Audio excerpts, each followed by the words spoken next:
Detergent, సోపులు ఇంకా సర్ఫులు తయారు చేసే ఫ్యాక్టరీని ఏ విధంగా నిర్వహించాలో నాగసుబ్రహ్మణ్యం గారిని అడిగి తెలుసుకుందాం. మీరు ఈ బిజినెస్ను ఎలా ప్రారంభించారు? నా పేరు నాగసుబ్రహ్మణ్యం అండి. ఇది మాకు వచ్చేసి soaps and detergents manufacturing unit ఉంది ఇక్కడ డోన్లో, కర్నూలు డిస్టిక్ అండి. దీన్ని వచ్చేసి మా ఫాదరు ఒక 20 years బ్యాకే ఎస్టాబ్లిష్ చేసినారు. మా ఫాదరు ఇప్పుడు హెల్త్ బాగాలేని కారణంగా మేము రన్ చేస్తున్నామండి యూనిట్ని. మాది వచ్చేసి ఇక్కడ కర్నూలు డిస్టిక్, అనంతపూర్ డిస్టిక్ ఆంధ్రాలో చేస్తున్నామండి. తర్వాత కొద్ది ఏరియాలో కొంతవరకు బళ్ళారి, హవేరి అటు కర్ణాటక కూడా కొద్దిగా మార్కెట్ చేస్తున్నామండి. అప్పట్లో ఎంత పెట్టుబడితో మీరు ఈ బిజినెస్ను స్టార్ట్ చేశారు? మా ఫాదర్ వచ్చేసి ఫస్ట్ ఒక షెడ్, ఒక ఓల్డ్ మిషనరీస్ ఉన్నాయి. ఆ మిషన్స్ అన్నీ ఇప్పుడు కొంచెం రీప్లేస్ చేసి మేము కొత్త మిషన్స్తో మేము చేసుకుంటున్నామండి. ఓల్డ్ మిషన్స్ ఏం లేవు ఇప్పుడు ప్రజెంట్గా అయితే. మిషన్స్ వరకు ఒక 6-7 lakhs దాకా ఇన్వెస్ట్మెంట్ చేసామండి. షెడ్ అవి మా ఫాదర్ పాత షెడ్సే వాడుతున్నాము. మొదట్లో మీ దగ్గర ఎంతమంది లేబర్స్ పనిచేసేవారు? మళ్ళీ ఇప్పుడు ఎంతమంది పనిచేస్తున్నారు? లేబర్ ఇప్పుడు స్టార్టింగ్లో వచ్చేసి ఒక 10 members దాకా ఉన్నారు. ఇప్పుడు 20-25 members వర్క్ చేస్తున్నారండి లేబర్స్. ఈ బిజినెస్ మార్కెటింగ్లో ప్రాఫిట్స్ ఎలా ఉంటాయి? మార్కెట్ వచ్చేసి ఈ రా మెటీరియల్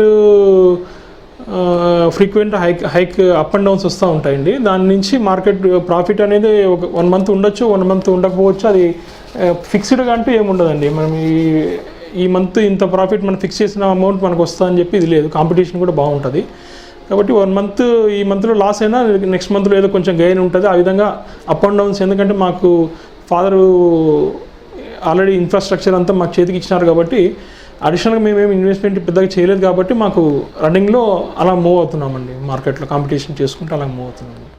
ఈ బిజినెస్లో కాంపిటీషన్ ఎలా ఉంది? కాంపిటీషన్ అంటే ఏం లేదండి. ఇప్పుడు దీంట్లో వచ్చేసి మనం బెస్ట్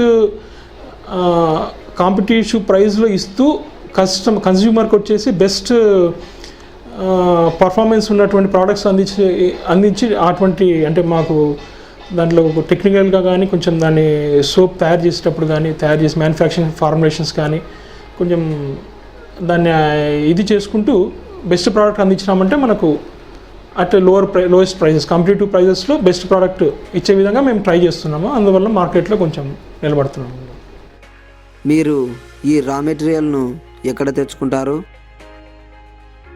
రా మెటీరియల్ వచ్చేసి మాకు మెడ్రాస్, పాండిచ్చేరి, హైదరాబాద్ నుంచి కొంత వస్తుంది.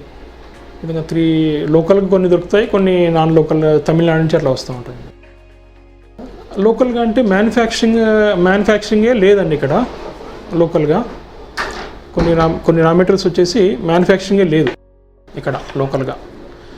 కాబట్టి మనము అదర్ స్టేట్కి డెఫినెట్గా వెళ్ళి తెచ్చుకోవాల్సిన పరిస్థితి ఉంటుంది అన్నమాట.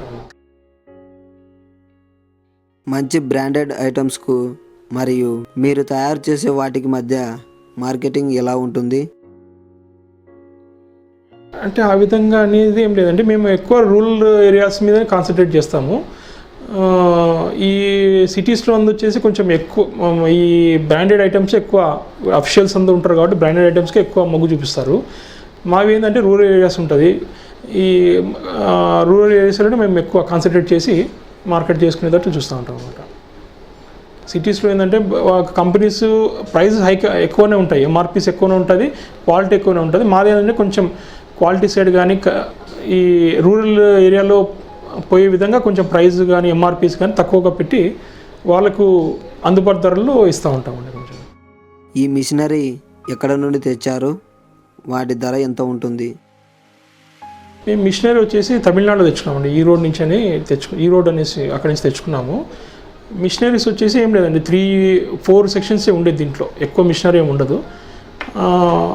మిక్సర్, తర్వాత ప్లాటింగ్ యూనిట్, తర్వాత ప్యాకింగ్ యూనిట్, 3 sections ఉంటాయి.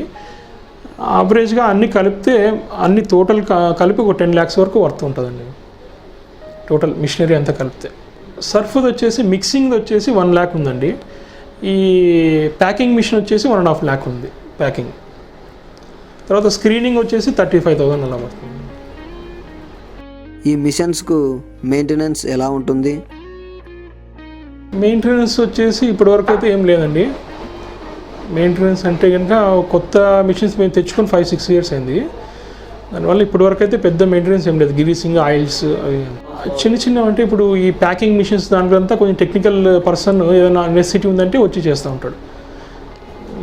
పెద్దగా మెయింటెనెన్స్ అంటే ఏమి ఉండదు, చిన్న మెయింటెనెన్స్ ఉంటుంది. ఈ డిటర్జెంట్ ఇంకా సర్ఫ్ తయారు చేసే ప్రాసెస్ ఎలా ఉంటుంది? డిటర్జెంట్స్ ఏం లేదండి. ఇప్పుడు దాంట్లో వచ్చేసి మెయిన్ రా మెటీరియల్ వచ్చేసి యాసిడ్ స్లరీ అని చెప్పి వస్తుంది. తర్వాత వచ్చేసి సోడా యాష్ అని చెప్పి వాడతాము. ఇవి మెయిన్ రా మెటీరియల్స్.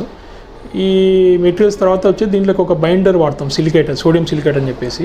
తర్వాత డోలమైట్ అని చెప్పి ఫిల్లర్ వాడతాము. ఈ స్లరీ, సోడా యాష్ రెండింటిని న్యూట్రలైజ్ చేస్తామండి. ఈ రెండు న్యూట్రలైజ్ అయినప్పుడు మనకు డిటర్జెంట్ ఫామ్ అవుతుంది అన్నమాట. ఈ న్యూట్రలైజ్ చేసిన తర్వాత ఈ బైండర్ వాడతాము. బైండరు, కొంత వాటరు, తర్వాత ఫిల్లర్. ఈ ఫిల్లర్ అనేది అకార్డింగ్ టు ద కాస్ట్, మనము ప్రోడక్ట్ యొక్క కాస్ట్ని దృష్టిలో పెట్టుకొని ఫిల్లర్ పర్సంటేజ్ పెంచుకుంటూ పోతామండి. క్వాలిటీ రావాలంటే ఫిల్లర్ తగ్గిస్తాము. క్వాలిటీ కొంచెము రీజనబుల్గా మనకు క్వాలిటీ తగ్గి మనకు చీప్లో కావాలంటే కనుక ఫిల్లర్ పెంచుతామండి. ఇది అండి. తర్వాత వచ్చేసి దాన్ని ఇంకా మిక్సింగ్ చేసేసుకొని అన్ని అకార్డింగ్గా మనము 1 by 1 ఫస్ట్ న్యూట్రలైజ్ అయిపోయిన తర్వాత ఫిల్లర్ ఇవి రెండు యాడ్ చేసి వాటర్ కరెక్ట్గా మన పేస్ట్ తీసుకున్న తర్వాత ప్లాటింగ్ చేసుకుంటాము. ప్లాటింగ్ నెక్స్ట్ కటింగ్ వస్తుంది, నెక్స్ట్ ప్యాకింగ్ అవుతుందండి. ఇది డిటర్జెంట్స్. తర్వాత వచ్చేసి ఈ వాషింగ్ పౌడర్కి వచ్చేసి సోడా యాష్, స్లరీ ఈ రెండు ఉంటాయి. దాంట్లోకి సాల్ట్ వాడతాం ఫిల్లర్గా. తర్వాత ఫ్రాగ్రెన్స్, తర్వాత ఈ గ్రాన్యుల్స్ అని వస్తాయి. ఇవి మిక్స్ చేసుకొని మిక్సింగ్ యూనిట్ ఉంటుంది. నెక్స్ట్ వచ్చేసి స్క్రీన్ చేస్తాం దాన్ని. స్క్రీన్ చేసి ఫిల్లింగ్ చేసుకుంటాం. ఫిల్లింగ్కి మిషన్ ఉంది. ఫిల్లింగ్ మిషన్లో ఫిల్ చేసుకుంటామండి. Weight according to weight 1 kg, 2 kgs, 1 kg, 3 kg, 250 grams అట్లా వెయిట్కి దీనిగా ఫిల్లింగ్ చేసుకుంటాము. మీ దగ్గర పనిచేసే లేబర్స్ షిఫ్ట్ల ప్రకారం పనిచేస్తారా? అయితే వారికి పేమెంట్ ఎలా ఉంటుంది? మార్నింగ్ 9:30 నుంచి ఈవినింగ్ 5:30 వరకు ఉంటుంది. మధ్యలో ఒక 1 hour మీల్స్కి వెళ్తాం ఆఫ్టర్నూన్. యాక్చువల్ వేజెస్ వచ్చి పర్ డేనే, పేమెంట్ వచ్చి మంత్లీ చేస్తాం. డైలీ వచ్చేసి వీళ్ళకి 160 రూపీస్ నడుస్తూ ఉందండి. తమిళనాడులో కాకుండా ఈ రా మెటీరియల్ను ఇక్కడ తయారు చేసుకోలేరా? ఇక్కడ లేదండి. మన హైదరాబాద్ ఇప్పుడు మనకు తెచ్చుకోవాలంటే హైదరాబాద్ నుంచి తెచ్చుకోవాలి. కానీ హైదరాబాద్లో వచ్చేసి మ్యానుఫ్యాక్చరింగ్ లేదు. అది సోడా యాష్ అనేది వచ్చేసి మన ఇండియాలో వచ్చేసి 3 to 4 మ్యానుఫ్యాక్చరర్సే ఉన్నారు. టాటా, తర్వాత వచ్చేసి నిర్మా, తర్వాత వచ్చేసి ట్యాగ్ అని చెప్పేసి 3 to 4 కంపెనీసే ఉన్నాయి ఇండియాలో. చాలా పెద్ద ప్రోడక్ట్స్ అవి యూనిట్స్, కాబట్టి ప్రతి ఒక్కరు చేయలేరండి. ఆ 3 to 4 యూనిట్స్ నుంచి మనం పర్చేజ్ చేసుకోవాలి దాన్ని. అంటే ఆల్మోస్ట్ ఇప్పుడు మెడ్రాస్ నుంచే మనకి ఇటు సైడ్ హైదరాబాద్ నుంచి తెచ్చుకోవాలంటే గుజరాత్ నుంచి వస్తుంది మెటీరియల్. గుజరాత్ నుంచి తెప్పించుకోవాల్సింది.